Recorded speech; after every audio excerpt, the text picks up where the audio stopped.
Njani Mamuka say a very good morning to you all viewers. Welcome to Morning News, and this program is brought to you courtesy of TechMac TV. My name is Marvelous Chibagidi, and joining me this beautiful morning is Nicole Madziwa, and thank you for tuning in and watching Morning News, where we bring a rundown of what is in our local press and also what we have on our online news platforms. And quickly, here are the headlines. And from the Daily News, please forgive me, Grace to Mujuru. Fuel price hikes myth commuters. And from the Newsday, scrap 2% tax. Still on the Doctors' Day Minister. And moving on to the Herald, will not raid for accounts, says RBZ.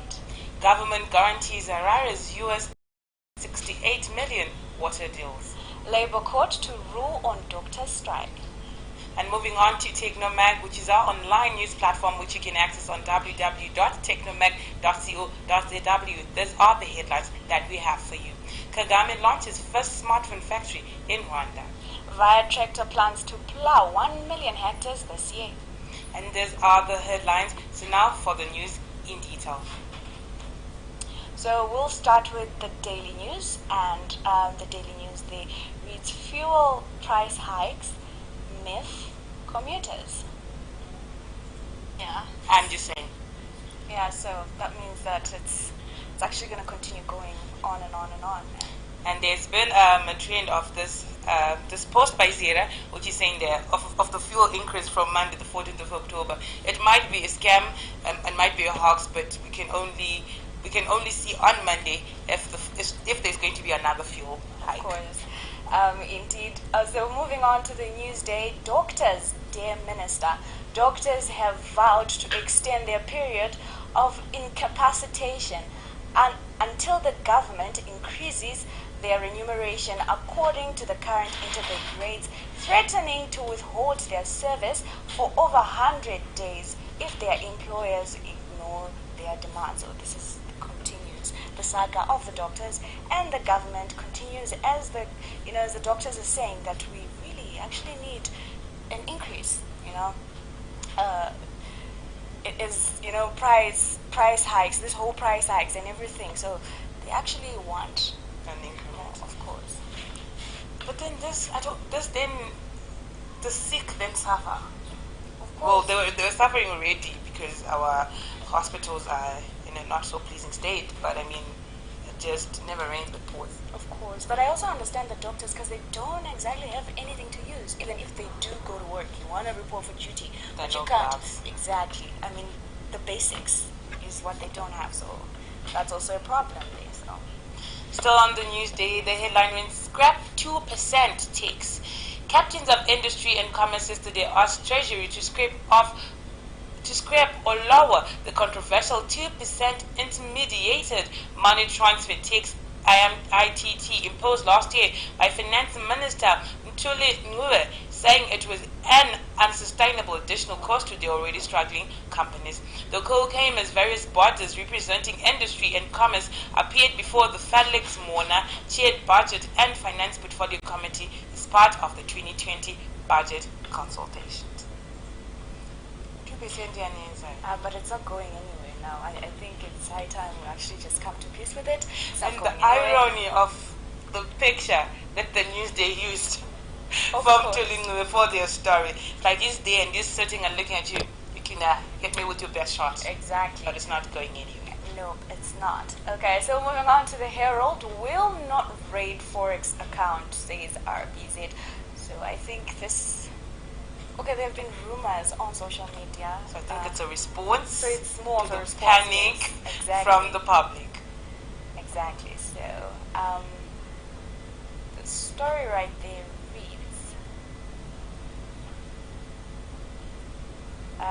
the Reserve Bank of Zimbabwe, RBZ, says it has no plans to tamper with depositors' foreign currency accounts. RBZ Deputy Governor Dr. Kupukile Mlambo told our Blawayo Bureau yesterday that reports on alleged such plans were coming from criminal elements using the anonymity of social media to cause alarm, fear, and despondency in the banking sector. And I quote, the RBZ would like to notify Zimbabweans and the banking community in general that there is no such pronouncement or such plans or to raid any nostro accounts by the central bank or the Ministry of Finance and Economic Development.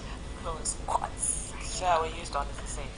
So US dollars are safe. But then wait. So does this mean that people can actually withdraw their foreign currency? I think this is a story for another day. Okay. Alright. Still on the Herald, government guarantees Harare's US868 million water bills.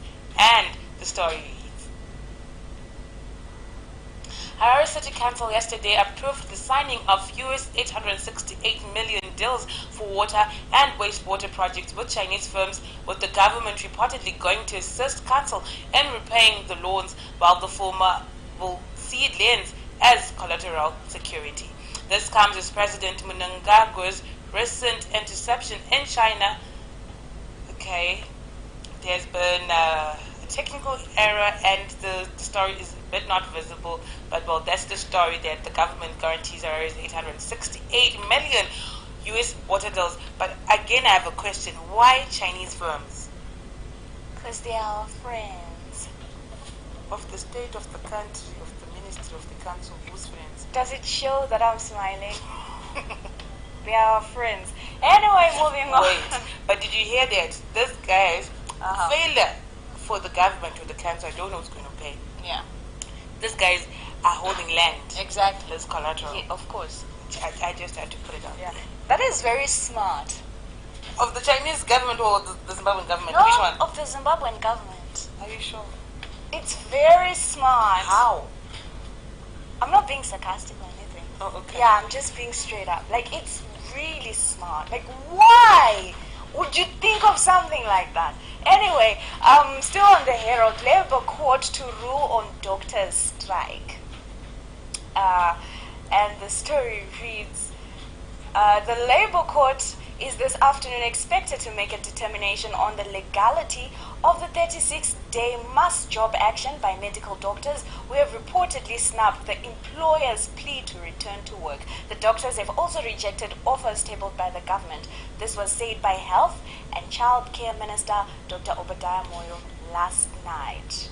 So, okay, so that's today. So we will be giving you the update of what the court will say on the strikes. Yeah.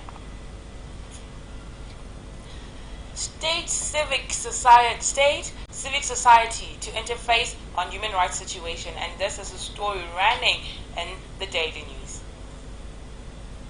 A high-powered panel led by Justice Minister Ziyambi will feature in a human rights discussion to be held at stand number 6996 Kona Lizard Avenue and Bates Street in Milton Park, Harare on October 10. Ziyambi will be joined by a stellar cast of speakers who include celebrated award-winning human rights lawyer Beatrice Mtetwa, Zimbabwe Human Rights Commission Chairperson Elasto Mugwadi, Zimbabwe Peace Project Director Justina Mukoko, Evangelical Fellowship of Zimbabwe President Bishop Neva Muparusa, MDC Secretary for Elections Jacob Mafume.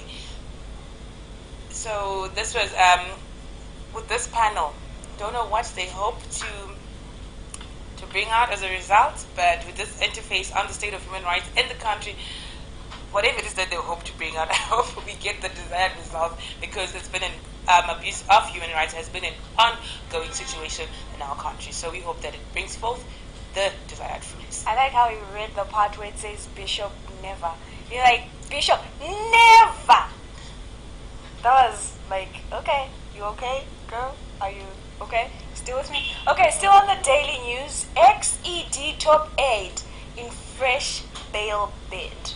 And the story reads, President Emerson Mnangagwa's former top 8, Douglas Tapfuma, who is in remand for allegedly evading paying a car import duty using the state residence department, yesterday made a fresh bail application. Represented by Jonathan Samkange, Tapfuma said the state had failed to progress with the matter. The matter is being heard before the High Court Judge Davison Foroma, who was postponed to tomorrow for the state to file its response. It never ends. Our courts are like the busiest, I promise. It's like postponed, you know. Still on the daily news, Ziffa fights back account seizure. The Zimbabwe Football Association, Ziffa, has challenged the attachment of its foreign currency account in order to settle salary arrears of its former workers. Ziffa has been ordered to pay $195,818.72 US to Kirsten Piqueli and 15 other former employees who went on to save a writ on the association's foreign currency account. However, the association is arguing that the former employees were entitled to be paid in local currency and not United States dollars. Never rains for Ziffa, does it? Ziffa is always in the headlines. I know, for all the wrongest reasons. Is that even a word? I think it's a word. Makes sense. Okay, so moving on to the news day. Combi fare hikes leave commuters stranded. And the story reads, hundreds of commuters were yesterday stranded in the capital, Harare, after Combi operators hiked fares following a fuel price increase of about 27% by the Zimbabwe Energy Regulatory Authority, ZERA, at the weekend. So this is the story that we actually read earlier on. And did you manage to go home yesterday? Oh, I did. Does it show that I actually got home? Does it? Since you came back with a new dress, it does. Cough, cough. Clearly. Okay. All right. Still on the news day, government fails to identify 114 exhumed bodies.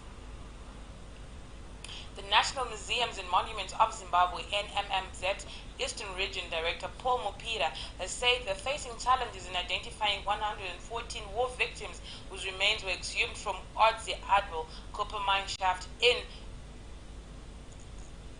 Wow, okay, so this is not even us. Okay, this is not us, but then this is the news day. They didn't finish writing in Chi. Well, but then, well, the exhumed remains they failed to identify the bodies due to the absence of DNA. The remains of suspected liberation war fighters and civilians were reportedly dumped in the 28-meter deep shaft by the Ian Smith regime. Reports linked the victims to war atrocities, which saw some freedom fighters' bodies being wrapped in black plastic bags before being dumped in the mine shaft. Whoa, that's cool. So the bodies were actually still in the black plastic bags? Well, I'm sure maybe the plastics would have been a bit decomposed, but then, well, there's lack of DNA because it's been a couple of decades now. Of course. Okay, so still on the news day, Midlands mining boss up for abuse of office. And the story reads, Midlands Provincial Mining Director Nelson Munyanduri and his subordinate Alfred Tavengana were on Saturday last week arraigned before the courts facing a criminal abuse of office charge. The pair allegedly fraudulently awarded a mining certificate on a disputed claim whose matter is still pending before the Bulawayo High Court. So those guys are in trouble. And everything to do with minerals in Zimbabwe, most of the time. You'll end up in the papers. Please. Yeah. Muripo strikes gold at Bold Tony.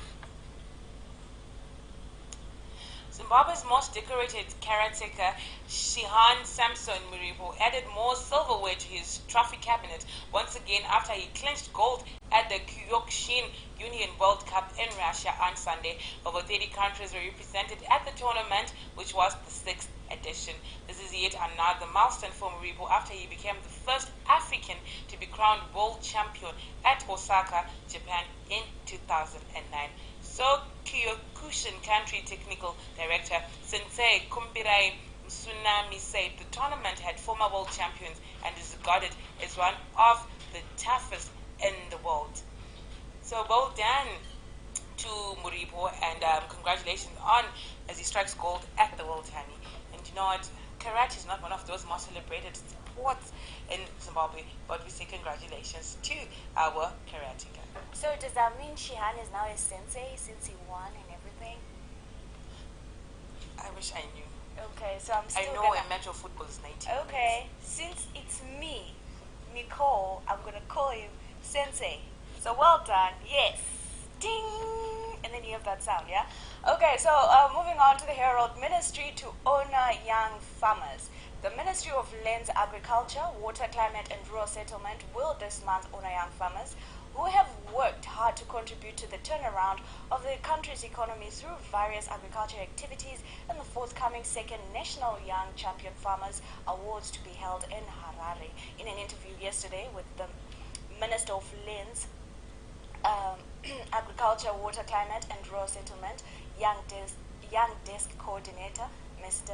Nikros Kajengo, who is coordinating the award, said youth and agriculture were working hard to support the government's target to attaining an upper middle income economy status by 2030 through value addition.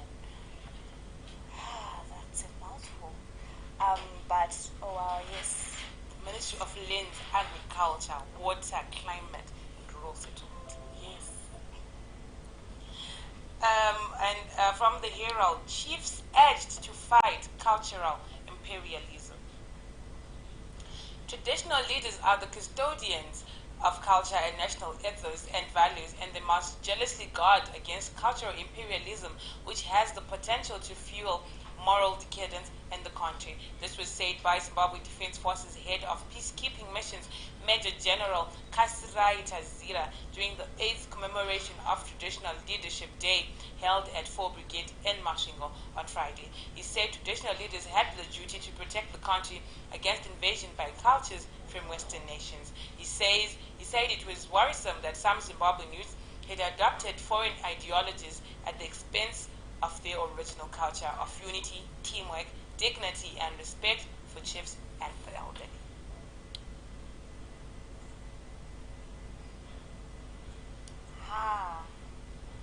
Moving on to more interesting news, Nakamba racist abuse sparks outrage. Okay, so just so we're clear, I'm not a big fan about the racist, but Nakamba, however, we love Nakamba, even if you... Marvelous. Okay. Oh. The marvelous Nakamba. Yeah, you know what she said. Okay, so the story reads, Aston Villa have reacted with outrage, with the club saying they are disgusted and appalled by footage showing some of the fans racially abusing Marvelous Nakamba on Saturday. The ugly chants by a small section of the Villa fans have once again thrown racism and football under the spotlight in a few weeks after FIFA President Gianni Infantino vowed to eliminate the cancer from the game. It also marred Villa's five-star show in which Nakamba was outstanding at Cathedral Road, where they crushed injury-hit Norwich City 5-1 under the gaze of royalty with their number one fan, Prince William, and his family. So it's sad that we still have people that segregate each other because of color. And I don't. Do you think this? And then like the headline says, then sparks outrage between the fans and also Zimbabweans. Then there's Africa involved. Then there's black people in Europe also involved. So I think it's something that FIFA is really trying to work on it. But you know what? People are very different, and with the different individuals involved, and you can't control everyone who will be at the match, and you can't also control and tell every fan what to do.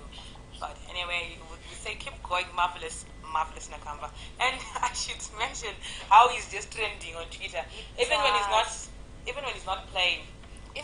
And people are asking who was the man of the match, and then there's everyone who was actually playing, and then there's Nakamba. People just say Nakamba. And then they say who's the best dancehall artist? There will be Soldier Love, there will be Kilati, and then there will be marvelous Nakamba.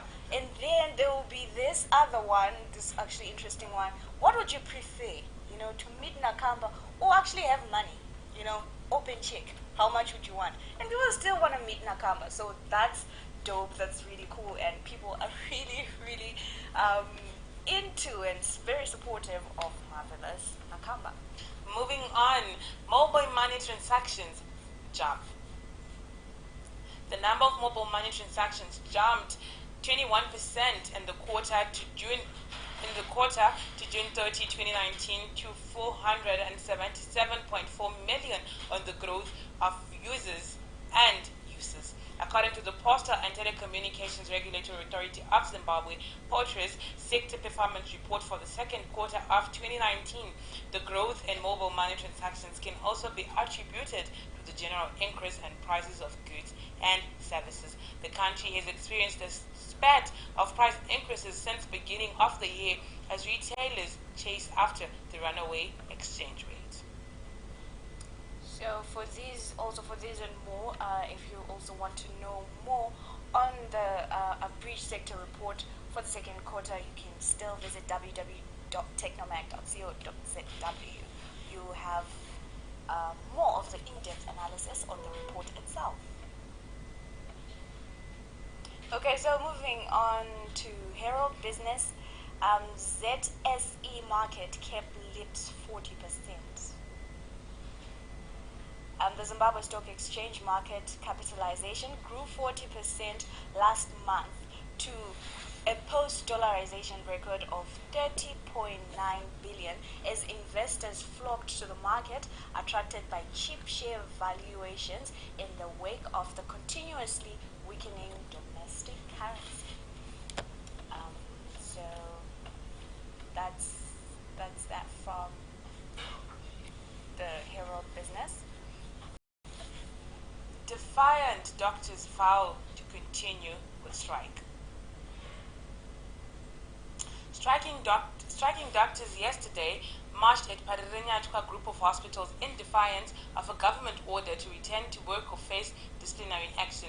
The doctors declared the strike would continue for the next 100 days while submitting a letter exiting the Health Apex Council to the Health Services Board. Members of the Zimbabwe Hospital Doctors Association, ZHDA, have been on strike for the past 36 days. The doctors are demanding US 1,200 converted at interbank rate. And I quote, "We are gathered here to strengthen each other after government threats. The strike will continue for the next 100 days until our demands are met." Wow, the doctors are trending, huh? Okay, so moving on to Technomag, which you can access on www.technomag.co.zw.